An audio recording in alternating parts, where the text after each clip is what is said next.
Athletics events की जब हम बात कर रहे थे, तो एक हमने वीडियो देखा था जनरल कि एथलेटिक्स की हिस्ट्री क्या है, ओरिजिन क्या है और कौन-कौन से उसके अंदर इवेंट होते हैं।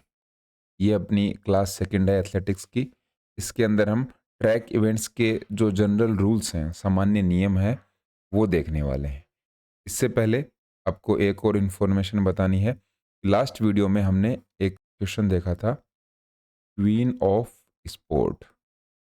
तो क्वीन ऑफ स्पोर्ट में आपका नाम आएगा जिम्नास्टिक्स का, या आप वहाँ पर इसको करेक्ट कर लीजिए। ये एक करेक्शन था लास्ट वीडियो में हमने जो डिस्कस किया था। अब इस वीडियो को हम स्टार्ट करते हैं। सबसे पहले हम ट्रैक इवेंट्स के जो जनरल रूल्स हैं, उनमें पहला देखेंगे दौड़ की शुरुआत, स्टार्ट ऑफ द रेस, वो किस तरीके से करते हैं। तो रेस की शुरुआत और फिनिश लाइन की अगर हम बात करें, तो उसमें क्या रहता है, वाइट कलर से ये मार्क की हुई लाइन रहती हैं। आपकी जो स्टार्टिंग लाइन है, उसका जो कलर है वो वाइट रहेगा। ठीक है, वाइट कलर रहेगा, ये आपको ध्यान में रखना है। पूछ सकते हैं कि आपकी स्टार्टिंग और फिनिश लाइन है, तो कलर कौन सा होगा। इसके बाद में ये जो लाइंस हैं, इनकी जो विड्थ है, इनकी जो चौड़ाई है, वो रहेगी आपके लिए 5 सेंटीमीटर। छोटी छोटी बातें हैं, ऐसे क्वेश्चंस एग्जाम में बनते हैं, तो उनको हमें देख लेना चाहिए। इसके बाद में आपका जो स्टार्टिंग का मेथड है, किसी भी इवेंट को, रेस को स्टार्ट करने का जो तरीका है, उसमें क्या है, पिस्टल या इसी तरह के कोई उपकरण है, उसकी आवाज़ से शुरू की जाती है। इंटरनेशनल जो इवेंट्स हैं, वहाँ पे तो पिस्टल का यूज़ किया जाता है। एक पिस्टल होती है, उसके जो फ्लेम है वो निकलती है। फ्लेम, या फिर इसको आप धुआँ बोल सकते हो। वो धुआँ जब सामने जो टाइम कीपर बैठे रहते हैं, उस धुएँ को देखकर वो अपनी जो स्टॉप वॉच है, उस टाइम को स्टार्ट करते हैं। इसलिए हम पिस्टल का यूज़ करते हैं। बाकी इंटरनेशनल इवेंट्स के अलावा बहुत सारे जगह पर हम क्लैपर का यूज़ करते हैं। क्लैपर क्या होता है? एक ऐसे लकड़ी का बना हुआ, यहाँ से ये जुड़ा हुआ रहता है। यहाँ से पकड़ने का, इस साइड इस तरीके से दोनों साइड में ये पकड़ने का रहता है। अब क्लैपर का यूज़ करते हैं हम पिस्टल की जगह। इंटरनेशनल इवेंट्स में तो आपको पिस्टल की फ्लेम यही स्टार्टिंग का तरीका मिलेगा। लेकिन क्लैपर का यूज़ हमारे जो डिस्ट्रिक्ट लेवल के टूर्नामेंट हैं, नेशनल्स में भी क्लैपर का यूज़ कर लेते हैं। तो ये आपको ध्यान में रखना है। अब जो स्टार्टिंग होती है वो किस तरीके से होती है? पिस्टल चलाने से पहले सभी जो पार्टिसिपेंट्स हैं उनको बोला जाता है ऑन योर मार्क्स। जो भी खिलाड़ी हैं, मान लीजिए 100 मीटर की स्टार्टिंग पॉइंट ये है, तो खिलाड़ी सारे यहाँ पर खड़े रहेंगे। वो कमांड का वेट करेंगे। जैसे ही उनको ऑन योर मार्क्स की कमांड मिलती है, वो यहाँ से चलते-चलते और अपने स्टार्टिंग पॉइंट पर आ जाएँगे। अब स्टार्टिंग पॉइंट पर वो अपनी पोज़ीशन ले लेते हैं। उनके बाद में उनको सेट की कमांड दी जाती है। सबसे पहले बोला जाता है ऑन योर मार्क्स, उसके बाद में सेट। सेट के बाद में कुछ भी नहीं कहा जाएगा। अगर पिस्टल है तो पिस्टल को फायर किया जाएगा, और क्लैपर है तो क्लैपर का साउंड उसके अंदर आता है, और अपनी रेस को वो क्या कर देते हैं, स्टार्ट कर देते हैं। ये ऑन योर मार्क्स और सेट का जो तरीका है, ये हमारा स्प्रिंट की जो रेसेस हैं उनके अंदर ही यूज़ किया जाता है। स्प्रिंट रेसेस कौन सी हैं?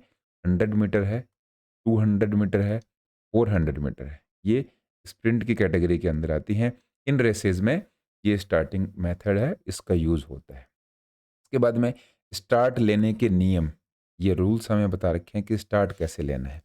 कमांड की बात हमने कर ली। इंटरनेशनल जो कॉम्पिटिशन्स होते हैं, उनमें स्टार्ट के लिए ये शब्द यूज़ होते हैं। कौन से? ऑन योर मार्क्स और फिर सेट। सेट के बाद में, जैसा कि मैंने आपको बताया, पिस्टल चलाई जाती है। अगर हम फॉल्स स्टार्ट की बात करें, अगर इस तरीके से स्टार्टिंग होती है तब तो कोई प्रॉब्लम नहीं है। अगर फॉल्स स्टार्ट हो, वो किस तरीके से होता है? तो सेट के बाद अगर कोई पार्टिसिपेंट हाथ या पैर से स्टार्ट लाइन को छू लेता है, उस टाइम पर क्या होगा, अनफेयर स्टार्ट उसको माना जाएगा, क्योंकि सेट कमांड में आप सेट होते हो अपनी रेस के लिए। उसमें आपका क्या रहेगा, आप आगे नहीं जा सकते, आप दौड़ना स्टार्ट नहीं कर सकते।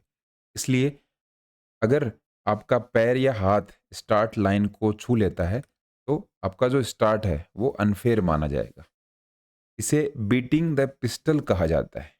बीटिंग द पिस्टल इसको कहा जाएगा। किसको कहते हैं?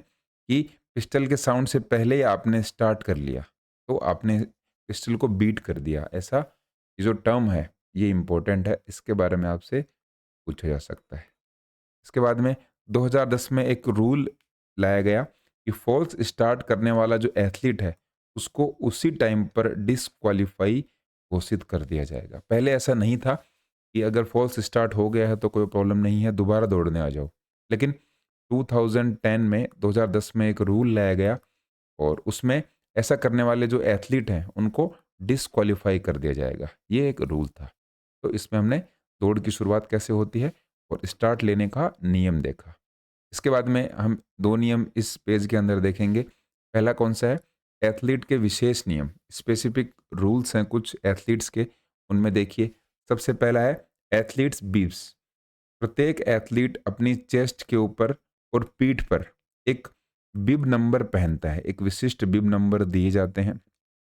आपने ओलंपिक का स्पोर्ट भी देखा होगा, उनकी चेस्ट के ऊपर नंबर लिखे होते हैं। मान लीजिए 161 और पीछे भी यही नंबर मिलेगा और किसी का नंबर मान लीजिए 784, इस तरीके से नंबर है। तो चेस्ट नंबर होना बहुत ज़रूरी है। इसको बिब्स भी हम कह सकते हैं। ये काफ़ी इंपॉर्टेंट है। बिना चेस्ट नंबर के आप नहीं दौड़ सकते क्योंकि दूर से आप दिखाई नहीं दोगे। बिना बिब नंबर के कंपटीशन के अंदर जो पार्टिसिपेट है आप नहीं ले सकते, पार्टिसिपेशन आपका नहीं होगा। आपके शूज़ के बारे में भी कुछ नियम बनाए गए हैं। जैसे कि आपके शूज़ का जो सोल है, उसकी मोटाई 40 होनी चाहिए। ये हम माइक्रो लेवल पर ये बातें कर रहे हैं क्योंकि ऐसे क्वेश्चंस एग्ज़ाम में आजकल पूछने लग गए हैं। तो ये भी हमारे क्लियर होना चाहिए। इसके बाद में स्पाइक्स की अगर हम बात करें, स्पाइक्स आपको पता होगा एथलेटिक्स के अंदर जो शूज़ पहनते हैं, उनके नीचे ऐसे कीलें लगी हुई रहती हैं, नीडल्स लगी हुई रहती हैं, उनको स्पाइक्स बोला जाता है। आप इंटरनेशनल लेवल के जो या फिर ओलंपिक में जो इवेंट होते हैं, उन प्लेयर्स को आप देखना, वो इवेंट से पहले अपने जो शूज़ हैं, उनको हाथ में लेकर आएँगे और ट्रैक जहाँ पर होगा, वहाँ पर इनको पहनेंगे। तो सिंथेटिक का ट्रैक होता है, सिंथेटिक एक रबर का ट्रैक होता है, उस ट्रैक के ऊपर क्या रहेंगे, ये जो स्पाइक्स हैं, ये उस ट्रैक के ऊपर जैसे ही पड़ेंगे तो ग्रिप कर लेंगे, वो फिसलेंगे नहीं हमारे प्लेयर्स। तो उनकी जो अधिकतम क्या बताई गई है, लंबाई बताई गई है, वो 30 की होनी चाहिए। 30 से ना तो कम, ना ये ज़्यादा रहेंगे। स्पाइक्स की संख्या भी बता रखी है। आपके मैक्सिमम 11 स्पाइक्स हो सकते हैं। 11 स्पाइक्स मतलब 11 नीडल्स आपके हो सकते हैं। ये आपके नीडल्स पंजे में हो सकती हैं, पीछे की तरफ हो सकती हैं। इस तरीके से ये शूज़ का एक नियम है। इसके बाद में लेन उल्लंघन का कुछ नियम है। सबसे पहले तो लेन और लाइन का मैं आपको फ़र्क बता दूँ। यहाँ पर सबसे पहले दिया हुआ है लेन। तो एथलीट है, वो मान लीजिए इस जगह पर दौड़ता है। एक जो एथलेटिक्स का ट्रैक है, जो कि हम नेक्स्ट वीडियो में देखेंगे, एथलेटिक्स के ट्रैक को कैसे मार्क करते हैं और कैसे कौन-कौन से इवेंट में उनकी स्टार्टिंग लाइन होती है, वो सब हम नेक्स्ट वीडियो में देखेंगे। लेकिन उससे पहले आप जान लीजिए, जो एथलीट है, वो इन 2 लाइन्स के बीच में दौड़ता है। इन 2 लाइन हैं, इनके बीच वाली जो जगह है, उसको बोला जाएगा लैन। उसको लैन बोलते हैं और लैन के दोनों साइड ये जो लाइन बनी हुई हैं, इनको लाइन ही बोला जाता है। तो इन दोनों में ये फ़र्क है, इसका ध्यान रखना। लैन के जो उल्लंघन के नियम हैं, वो क्या हैं? स्प्रिंट की जो हमारी रेसेज़ होती हैं, जैसा कि मैंने आपको बताया 100 मीटर, 200 मीटर और 400 मीटर। उनमें जो एथलीट्स होते हैं, वो अपनी एलोकेटेड लेन के अंदर ही दौड़ते हैं। मान लीजिए 1 से लेकर 8 तक का जो हमारा एथलेटिक्स का ट्रैक होता है, उसमें 8 लेन होती हैं। तो किसी को अगर 1, 2, 3, 4 इस तरीके से जो लेन उनको दी जाती है, एलोकेट की जाती है, उनको उसी लेन में दौड़ना अनिवार्य होता है, कंपल्सरी है। वो अपनी लेन को नहीं तोड़ सकते। अगर कोई एथलीट बिना लाभ उठाए लेन से बाहर जाता है और किसी दूसरे को प्रभावित नहीं करता है, तो उसको अयोग्य या फिर डिस्क्वालीफाई घोषित नहीं किया जाएगा। इसमें ऐसा होता है, मान लीजिए कोई खिलाड़ी 400 मीटर की रनिंग कर रहा है और बिना लाभ उठाए, मतलब वो बेनिफिट नहीं उठा रहा। बेनिफिट उठाने का मतलब है अपनी लेन के अंदर ही रहता है और लेन में, जैसे कि मान लीजिए इसकी लेन 5th है और वो 3rd लेन में नहीं आता है, किसी को परेशान भी नहीं कर रहा। परेशान मतलब उनकी वजह से कोई एथलीट अगर पीछे रह जाता है या फिर किसी एथलीट के बीच में वो आते हैं, तब उनको डिस्क्वालीफाई नहीं किया जाएगा। लेकिन अगर एथलीट किसी दूसरे को धक्का मार देता है और लेन से वो खिलाड़ी जिसको धक्का लगा है वो बाहर हो जाता है, उसे भी अयोग्य नहीं माना जाएगा। ये भी आपको ध्यान में रखना है। एक एथलीट दूसरे द्वारा धक्का दिया जाता है तो वह लेन से बाहर हो जाता है, मतलब धक्का इंटेंशनली नहीं है, अगर लग जाता है तो भी उसको योग्य घोषित नहीं किया जाएगा। ये छोटी-छोटी लाइन की बातें हैं। बाकी लाइन में तो आपको रहना ही है, उससे बाहर नहीं हो सकते। इसके बाद में 3 रूल हम ये देखेंगे। सबसे पहला है ऑब्स्ट्रक्शन रूल, बाधा का नियम। तो अनजाने में अगर कोई बाधा बन जाती है, रेफरी प्रभावित एथलीट या टीम के लिए रेस को फिर से कराने का निर्णय ले सकते हैं। अगर अनजाने में किसी के सामने कोई ऑब्स्ट्रक्शन आ गई, हम किसी के सामने अगर ऑब्स्ट्रक्शन बन जाते हैं, तो वापस रेफरी के ऊपर डिपेंड करता है, वो उस रेस को दोबारा करवा सकता है। लेकिन अगर हमने डेलिबरेटली जानबूझकर अगर हमने बाधा उत्पन्न करी है, तो एथलीट या पूरी टीम को अयोग्य घोषित कर दिया जाएगा। टीम का मतलब हम जो रिले रेसेज़ हैं, उनकी बात करते हैं, उनमें 4 एथलीट्स दौड़ते हैं, तो उस पूरी टीम को ही क्या कर देंगे? डिस्क्वालीफाई कर देंगे। उसके बाद में ट्रैक छोड़ने का एक नियम है, rule for leaving the track. इसके अंदर क्या होता है, अगर कोई एथलीट अपनी इच्छा से ट्रैक छोड़ता है तो उसे डीएनएफ माना जाएगा, डू नॉट फिनिश उसको हम लिखते हैं। ये जो स्कोर शीट होती है एथलेटिक्स के अंदर, इसमें डीएनएफ लिखा हुआ जाएगा। ट्रैक पर दोबारा प्रवेश करने का प्रयास करने वाले एथलीट को डिस्क्वालीफाई घोषित कर दिया जाएगा, क्योंकि ट्रैक से एक बार अगर आप बाहर हो जाते हो तो वापस नहीं आ सकते। आपको डू नॉट फिनिश की कैटेगरी में रखेंगे, लेकिन आप दोबारा ट्रैक के अंदर आते हो तो आप डिस्क्वालीफाई हो जाओगे। इसके बाद में राउंड्स का बता रखा है कि टाइम कितना होता है अलग अलग राउंड्स के बीच में। तो देखिए, 200 मीटर तक अगर कोई इवेंट होने वाला है तो उनमें 45 मिनट का गैप होता है। 45 मिनट से पहले 200 मीटर के अगर इवेंट होने वाले हैं तो वो नहीं होंगे। 200 मीटर से अधिक और 10,000 मीटर तक आपको 90 मिनट का रेस्ट टाइम दिया जाएगा। मान लीजिए कोई प्लेयर है, वो 200 मीटर के अंदर है और किसके अंदर है? 10,000 मीटर के अंदर भी है। तो कम से कम 90 मिनट, 1.5 घंटे तक वो इवेंट नहीं होगा, उतना उनको रेस्ट मिलेगा। लेकिन अगर 10,000 मीटर से अधिक कोई खिलाड़ी है, इसके बाद में नेक्स्ट जो इवेंट मान लीजिए उसका लॉन्ग इवेंट, लॉन्ग जंप या फिर हाई जंप है, तो ये एक दिन में नहीं होगा। 10,000 मीटर के लिए आपको कम से कम 24 घंटे का रेस्ट मिलेगा। ये कुछ रूल्स हैं, राउंड्स के रूल्स बता रखे हैं। इसके बाद में क्या है देखिए, कार्ड्स और फ्लैग्स। कार्ड और झंडों के बारे में बताया गया है। इसमें देखिए कौन-कौन से कार्ड और फ्लैग्स यूज़ किए जाते हैं।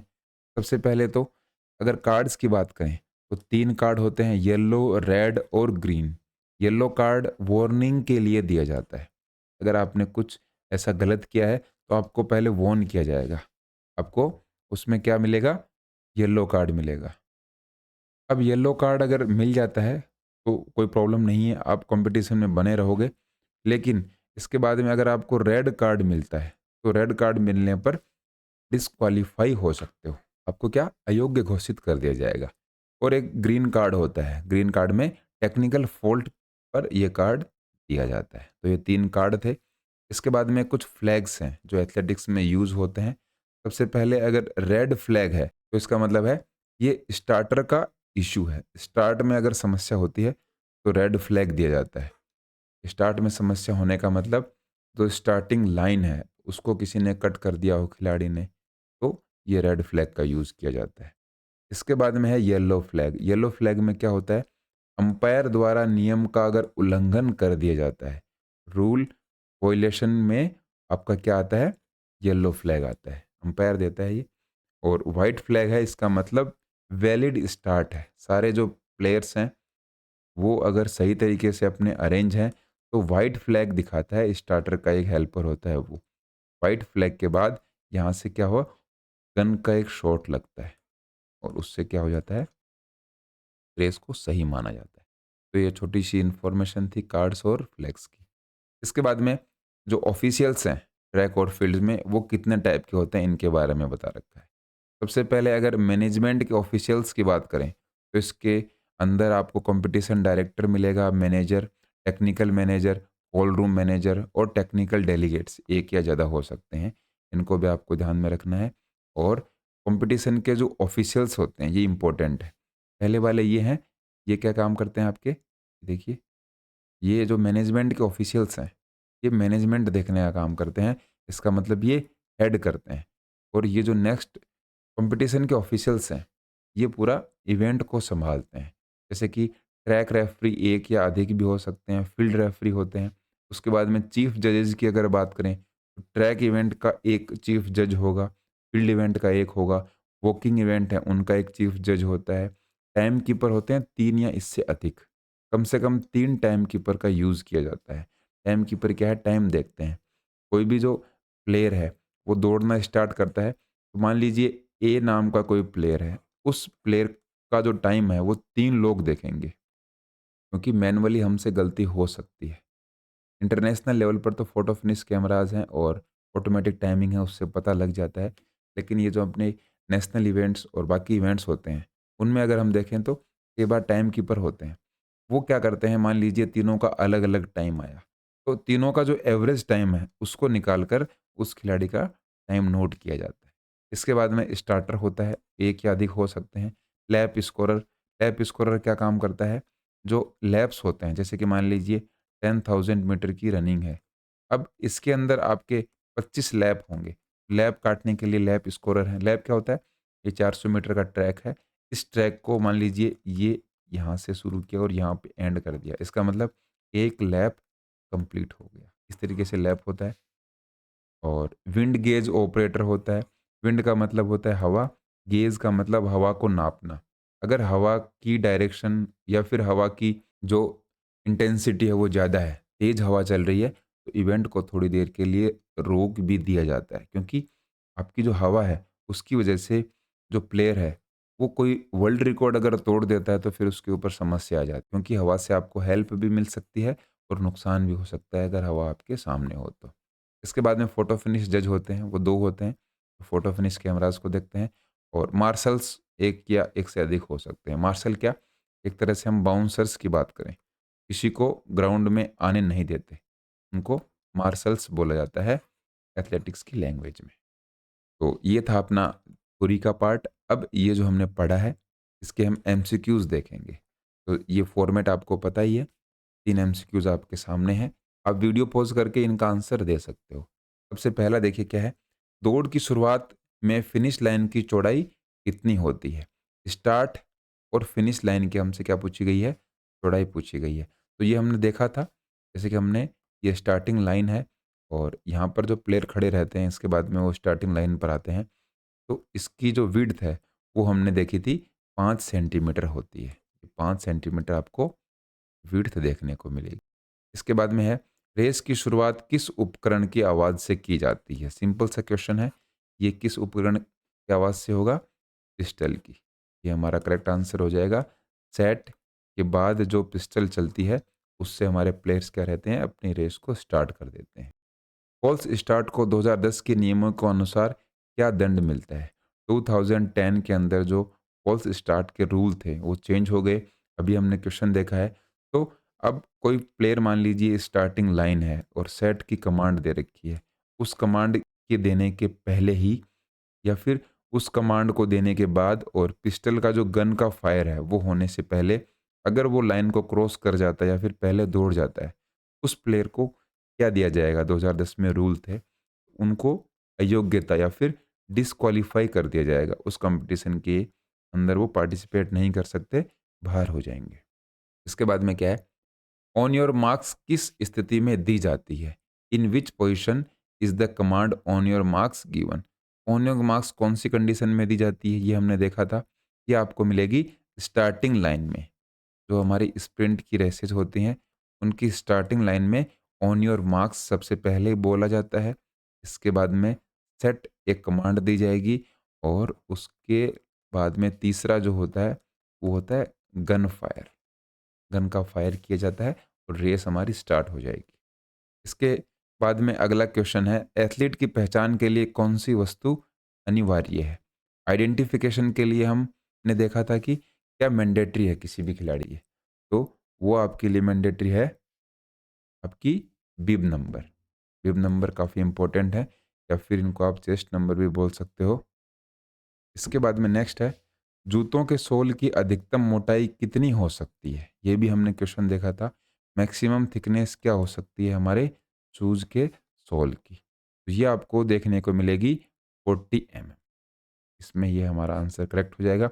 हमने देखा था कि जो एथलीट्स हैं उनका जो सोल है उसकी मैक्सिमम जो विड्थ है वो कितनी हो सकती है, 40 mm हो सकती है।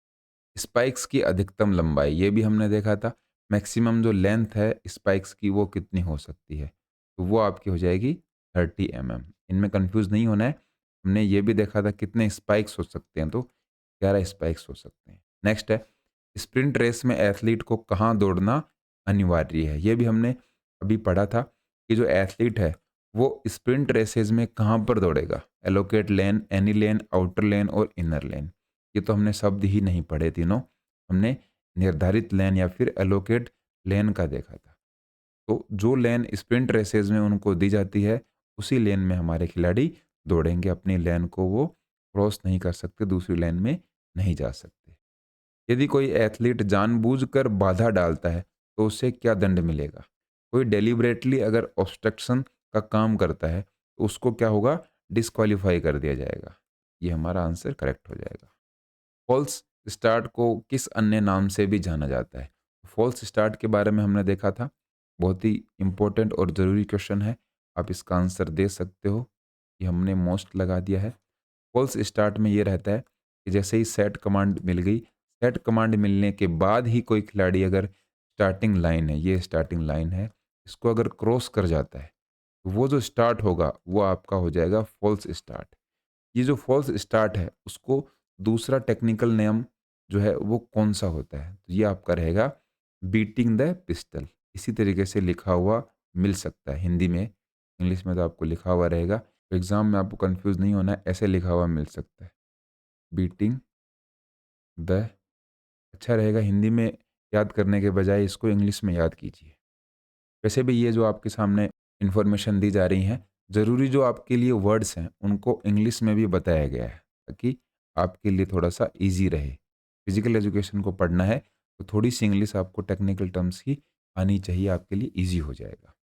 नेक्स्ट है, यदि कोई एथलीट ट्रैक को छोड़ देता है तो उसको हम क्या घोषित करेंगे, क्या डिक्लेयर करेंगे। अगर कोई ट्रैक को छोड़ता है तो उसको हम बोलेंगे DNF। ये हमने देखा था, उसका जो चेस्ट नंबर है उसके आगे हम DNF लिख देंगे क्योंकि उसने रेस को कंप्लीट नहीं किया है।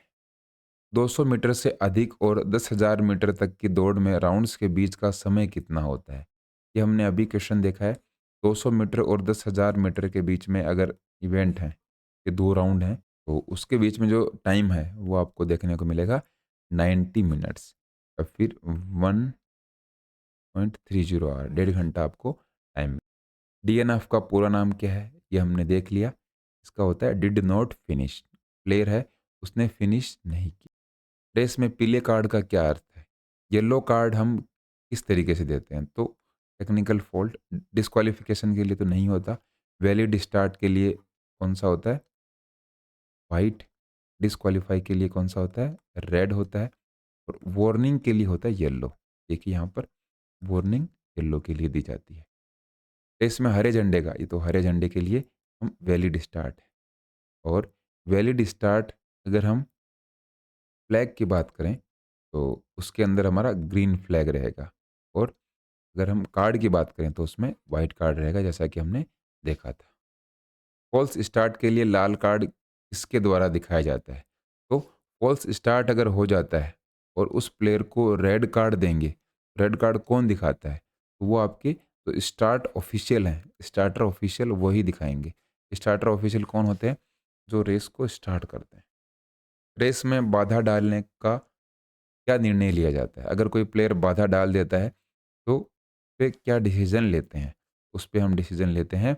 बाधा डालने वाले जो खिलाड़ी हैं उनको अयोग्य घोषित कर दिया जाएगा। ऑब्स्ट्रक्टर इज डिस्क्वालिफाइड। 11 स्पाइक्स तक का उपयोग करने की अनुमति किस इवेंट में है, तो हमने देखा था 11 स्पाइक्स का जो अलाउंस है वो आपको मिलता है स्प्रिंट रेसेस में। स्प्रिंट रेसेस कौन सी होती हैं, 100 मीटर, 200 मीटर और 400 मीटर। ये स्प्रिंट रेसेस की कैटेगरी में आती हैं। इनमें आप 100 इंटू, ये 100 आएगा यहाँ पे, 100 इंटू 4 या फिर 4 इंटू 100 की रिले होती है और 4 इंटू 400 की रिले होती है। वो भी स्प्रिंट रेसेस ही हो गई। इन सभी में आप 11 स्पाइक्स का यूज़ कर सकते हो। स्पाइक्स का हमने देखा था, शूज़ के नीचे आपके जो नीडल्स रहती हैं, उनको हम स्पाइक्स बोलते हैं। 2010 के नियम के अनुसार कितनी बार फ़ॉल्स स्टार्ट के बाद एथलीट अयोग्य घोषित किया जाता है? 2010 में रूल चेंज हुआ और कितने फ़ॉल्स स्टार्ट कर सकता है एक खिलाड़ी जिससे कि वो डिस्क्वालीफाई होता है?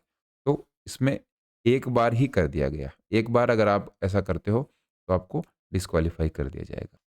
यदि कोई एथलीट लेन उल्लंघन करता है तो इससे लाभ उठाता है, तो उसको क्या माना जाएगा? अगर उसने एडवांटेज लिया है लेन को उल्लंघन मतलब ये 5वीं लेन में था और इसने फ़ायदा उठाकर तीसरी लेन में वो चला जाता है। इसका मतलब उसको एडवांटेज मिल गया। उसको हम क्या करेंगे? वार्निंग देंगे, डिस्क्वालीफाई करेंगे या फिर पेनलाइज़ करेंगे। उसको हम क्या कर देंगे? डिस्क्वालीफाई कर देंगे। स्टार्ट कमांड सेट किस प्रकार की दौड़ में उपयोग की जाती है? कई बार देख लिया, सेट की जो कमांड है उसका उपयोग हम 400 मीटर से जो नीचे की रेसेज़ हैं उनमें करते हैं। इसके अंदर आपका 400 मीटर भी आ गया, 200 मीटर भी आ गया और 100 मीटर भी आ गया। ये तीनों जो स्प्रिंट रेसेज़ हैं उनके अंदर हम सेट की कमांड का यूज़ करते हैं। रेस के दौरान तकनीकी जो गलतियाँ होती हैं, टेक्निकल फॉल्ट्स होते हैं, उनकी निगरानी कौन करता है? तो उनकी निगरानी करने के लिए तकनीकी जो प्रबंधक है, टेक्निकल मैनेजर है। बहुत ही सिंपल सा आप टेक्निकल फॉल्ट से ही इस क्वेश्चन को पकड़ सकते हैं। डीएनएफ एथलीट के लिए मुख्य कारण क्या है? डीएनएफ का मतलब डिड नॉट फिनिश। मुख्य कारण क्या है? False start, leaving the track, obstruction और शू इश्यू। तो ये आपका ट्रैक छोड़ना हो जाएगा क्योंकि आपने ट्रैक को छोड़ दिया है पहले ही, तो आपने इस रेस को कंप्लीट नहीं किया। आपका नाम आ जाएगा यहाँ वहाँ पर डिड नॉट फिनिश। आपने रेस को फिनिश नहीं किया। फिनिश लाइन पर सफ़ेद झंडा दिखने का क्या अर्थ है? व्हाइट फ्लैग की हमने बात करी थी। अगर फिनिश लाइन पर व्हाइट झंडा दिखाई जाता है, इसका मतलब हो गया रेस आपकी जो फिनिश है वो करेक्टली हुई है। रेस सही तरीके से समाप्त हुई है। इसलिए आपको क्या दिखाया जाएगा? व्हाइट फ्लैग दिखाया जाता है। इसके बाद में टाइम कीपर की न्यूनतम संख्या कितनी होनी चाहिए? तो टाइम कीपर कितने हो सकते हैं? 3 हो सकते हैं। 3 तो कम से कम होने ही चाहिए। क्योंकि जब हम कोई मैनुअली काम करते हैं तो हमसे गलतियां हो सकती हैं। उन गलतियों को कम करने के लिए अगर 3 लोग टाइम को देखेंगे तो हमें एवरेज टाइम निकालने में आसानी हो जाएगी कि एक्चुअल टाइम क्या आया। रेस में लाल झंडा दिखने का क्या अर्थ है? रेड फ्लैग अगर दिखता है तो उसका क्या मतलब है? तो इसका मतलब है कि फॉल्स स्टार्ट हुआ है और फॉल्स स्टार्ट करने वाले को क्या हम कर देते हैं? डिस्क्वालीफाई कर देते हैं। ये हमने देखा था फॉल्स स्टार्ट 2010 का जो रूल है, के बाद में बिल्कुल भी अलाउ नहीं किया जाता। रेस के दौरान लैप स्कोरर का मुख्य कार्य क्या है? लैप स्कोरर के बारे में हमने देखा था, जैसे कि ये आपके सामने ट्रैक है और इसमें ये जो लैप हैं, 1 चक्कर काटने का मतलब 1 लैप कंप्लीट कर लिया, 2 चक्कर मतलब 2 लैप। तो लैप स्कोरर का काम ये लैप देखने का होता है। Counting laps in the race. Laps की गिनती करना कोई भी रेस हो रही है।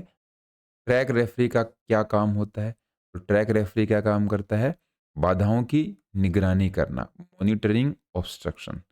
कोई भी खिलाड़ी अगर ऑब्स्ट्रक्ट करता है, किसी को बाधा डालता है, ये ट्रैक रेफरी का काम होता है। ये जो ट्रैक आपके सामने बना हुआ ऐसा दिखेगा, उसमें अलग-अलग जगह पर यहाँ पर ऐसे 2, 4, 5 पर्सन खड़े रहते हैं। वो ये देखते रहते हैं कि ट्रैक पे आपने कोई गलती तो नहीं करी। मुख्य जज किसको रिपोर्ट करता है? चीफ जज रिपोर्ट किसको करेगा? वो करेगा कंपटीशन के डायरेक्टर को।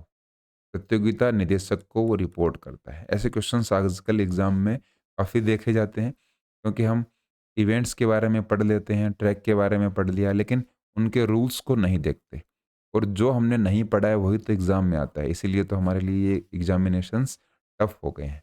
ऐसे क्वेश्चंस को इसीलिए इंक्लूड किया गया था ताकि आपके लिए ईज़ी हो जाए। इसके बाद में विंड गेज ऑपरेटर का मुख्य कार्य क्या है? तो ये हमने देखा था। विंड का मतलब हवा, गेज मतलब उसको नापना और ऑपरेटर मतलब वो जो पर्सन है वो। तो ये काम होता है मेजरिंग विंड स्पीड। हवा की जो गति है उसको मापने का काम विंड गेज ऑपरेटर करता है। इस तरीके से ये क्वेश्चंस हैं। और आपके लिए एक इन्फॉर्मेशन और है, अगर आपने अभी तक टेलीग्राम चैनल को ज्वाइन नहीं किया है तो उसको ज्वाइन कर लीजिए। जो भी नई क्लासेस यूट्यूब के ऊपर जो उनकी अनाउंसमेंट होती है, उनके बारे में पूरी इन्फॉर्मेशन आपको स्पोर्ट्स इंजीनियर के टेलीग्राम चैनल पर मिलेगी। इसका लिंक आपको नीचे डिस्क्रिप्शन में मिल ही जाएगा। और अगर आपको कुछ फिजिकल एजुकेशन से रिलेटेड कोर्सेज देखने हैं, आप कुछ प्रिपरेशन या फिर तैयारी कर रहे हो, उसमें हमारे एमसीक्यूज़ के भी स्पेशल कोर्सेज हैं, उसके लिए आप स्पोर्ट्स इंजीनियर ऐप को इंस्टॉल कर सकते हो। उसका लिंक भी आपको डिस्क्रिप्शन में मिल जाएगा। अगले क्वेश्चंस पे आते हैं। रेस के दौरान कॉल रूम मैनेजर का मुख्य कार्य क्या होता है? कॉल रूम जो मैनेजर है उसका काम क्या है? ये काम करता है एथलीट की उपस्थिति सुनिश्चित करना, इंश्योरिंग एथलीट अटेंडेंस। एथलीट्स की जो अटेंडेंस है वो देखने का काम कॉल रूम मैनेजर का करता है। यदि कोई athlete on your marks command पर प्रतिक्रिया नहीं देता है तो क्या किया जाता है? तो ऑन योर मार्क्स पे तो आप मार्क्स पे चले जाते हो, उनको क्या दिया जाता है? तो उनको एक वार्निंग दी जाती है। जैसे कि मान लीजिए ये स्टार्टिंग की पोजीशन है और यहाँ से खिलाड़ी ऑन योर मार्क्स की कमांड मिलेंगी मान लीजिए, और खिलाड़ी चलकर यहाँ पर आप इस स्टार्टिंग लाइन पर आ जाते हैं। कोई खिलाड़ी अगर नहीं आता है तो उसको एक वार्निंग दी जाएगी, डिस्क्वालीफाई नहीं करेंगे। डिस्क्वालीफाई कब करेंगे? जब ये आपकी स्टार्टिंग लाइन है, इसको वो कमांड से पहले क्रॉस कर जाते हैं। स्प्रिंट रेस के लिए अधिकतम समय अंतराल क्या है? तो स्प्रिंट रेसेस जो होती हैं, उनमें आपको टाइम मिलता है, इतना कि आप रेस्ट कर लीजिए। 2 स्प्रिंट रेसेस की अगर हम बात करें, तो ये आपको मिलती हैं 45 मिनट्स, 45 मिनट का टाइम मिलता है। ये आपके लिए इम्पोर्टेंट हो सकता है, ऐसे क्वेश्चंस एग्ज़ाम में आजकल पूछे जा रहे हैं। फोटो फिनिश जज का मुख्य कार्य क्या है? फोटो फिनिश जज की बात हो रही है। उनका जो प्राइमरी रोल है वो होता है आइडेंटिफाई द विनर, विजेता की पहचान करना। क्योंकि जो फिनिशिंग लाइन है, ये मान लीजिए फिनिशिंग लाइन है, इस लाइन के ऊपर बहुत बार ऐसा होता है कि 3-4 एथलीट्स एक साथ आ गए, तो वो फोटो फिनिश कैमरास देखते हैं, उनके अंदर वो माइक्रो सेकंड्स को ऑब्जर्व करके फिर किसी प्लेयर को निकालते हैं कि ये प्लेयर फर्स्ट आया, ये सेकंड आया और ये थर्ड आया। तो विनर को आइडेंटिफाई करने का काम फोटो फिनिश जजेस का होता है। रेस में बाधा डालने वाले के लिए कौन सा कार्ड दिखाया जाता है? कोई खिलाड़ी अगर ऑब्स्ट्रक्ट कर रहा है तो उसके लिए येलो, ग्रीन, रेड और व्हाइट में से कौन सा कार्ड दिखाया जाएगा बाधा डालने वाले खिलाड़ी के लिए? उसको मिलेगा रेड कार्ड, और रेड कार्ड का मतलब होता है डिस्क्वालीफाई। रेस में लैप काउंटर का मुख्य कार्य क्या होता है? तो ये तो हमने देख ही लिया। लैप काउंटर क्या करता है? काउंटिंग ईच लैप, प्रत्येक लैप की वो गिनती करता है। ये लैप काउंटर का काम होता है, जैसे कि नाम से ही दिखाई दे रहा है, लैप और काउंटर। इससे पहले आपको लैप के बारे में पता होना चाहिए, जिससे कि हमने बात करी है, ये जो पूरा चक्कर काटते हैं उसको लैप बोला जाता है। इसके बाद में डीएनएफ के बारे में पूछ रखा है कि डीएनएफ स्थिति कब लागू होती है? तो when an athletes leave the track, तो यही सही हो जाएगा। हमारा पहला ही ऑप्शन करेक्ट हो गया। कोई अगर बाधा डालता है तो ये भी नहीं होगा, ये सारे ऑप्शन गलत हो जाएंगे। पहला ऑप्शन इसमें करेक्ट हो जाएगा। रेस में लेन उल्लंघन करने पर क्या निर्णय लिया जाता है? लेन इन्फ्रिंगमेंट जब हो जाता है रेस के अंदर तो क्या डिसीजन होता है? उसमें भी आपको डिस्क्वालिफिकेशन मिलता है, क्योंकि स्प्रिंट रेसेस में आपको अपने जो एलोकेट लेन है उसी में रहना पड़ता है। अगर आपने लेन को छोड़ दिया तो ये सही नहीं रहेगा, आपको डिस्क्वालीफाई कर दिया जाएगा। रेस में उपयोग होने वाले झंडों की संख्या हमसे पूछी गई है, तो इसके अंदर 3 फ्लैग यूज़ करते हैं। अब कौन-कौन से फ्लैग यूज़ करते हैं ये हमने पढ़ा है। आप कमेंट्स में इनके बारे में, तीनों के बारे में बता सकते हो। नेक्स्ट है, विंड गेज ऑपरेटर कितनी बार माप लेता है? जो इवेंट है वो स्टार्ट होने वाला है मान लीजिए, तो विंड गेज ऑपरेटर मेज़र करेगा कि हवा की जो गति है वो कितनी है। तो वो कम से कम 2 या 3 बार, या फिर आवश्यकता के अनुसार एज़ रिक्वायर्ड, ये सबसे सही ऑप्शन होगा। क्योंकि यहाँ पर 1 भी लिखा हुआ है, 2 भी लिखा हुआ है और एवरी लैप यहाँ पर भी लिखा हुआ है। तो ये सारे जो तीनों ऑप्शंस हैं ये सही हो सकते हैं, लेकिन चौथा ऑप्शन इसमें सबसे ज़्यादा स्ट्रॉन्ग है, मजबूत है। जितनी रिक्वायरमेंट है उसके अकॉर्डिंग। जैसे कि मान लीजिए कोई इवेंट स्टार्ट होने वाला है, उससे पहले वो 2 बार, 4 बार, 10 बार भी चेक कर सकता है। कोई बाउंडेशन नहीं है उनके ऊपर। केस के दौरान मुख्य जज का निर्णय अंतिम कब माना जाता है? तो चीफ जज है, उसका डिसीजन क्या हम कंसिडर करेंगे फाइनल? ये कब करते हैं? ये हम करते हैं जब टेक्निकल फॉल्ट होता है तब, या फिर विजेताओं की घोषणा करते हैं उस टाइम पर, और कोई अगर विवाद हो जाता है, डिस्प्यूट हो जाता है, उस टाइम पर चीफ जज का जो डिसीजन है उसी को हम फाइनल मानते हैं। नेक्स्ट है टाइम कीपर का मुख्य कार्य क्या है, प्राइमरी रोल क्या होता है टाइम कीपर का। तो ये टाइम देखने का ही काम करते हैं, तो इसमें ये हमारा ऑप्शन सही रह जाएगा। रेस का समय मापना, मेजरिंग द रेस टाइम। वो कब स्टार्ट कर देते हैं, जैसे ही गन शॉट होता है तो दूर से गन की आवाज़ तो मान लीजिए स्टेडियम के अंदर सुनाई नहीं देगी, लेकिन इससे जो फ्लेम निकलती है, फ्लेम मतलब धुआं या फिर थोड़ी सी तो आग निकलती है, आप इसको धुआं बोल सकते हो। ये जो धुआं निकलता है उसके ऊपर ये टाइम कीपर हैं अपनी जो स्टॉप वॉचेज हैं उनको स्टार्ट कर लेते हैं। इसलिए जो साउंड होता है, जो जितना भी आवाज़ होती है उससे टाइम कीपर्स की जो एक्यूरेसी उस पे फ़र्क नहीं पड़ता, बस आंखें ठीक होनी चाहिए। इसके बाद में है ऑन योर मार्क्स के बाद एथलीट को क्या करना चाहिए।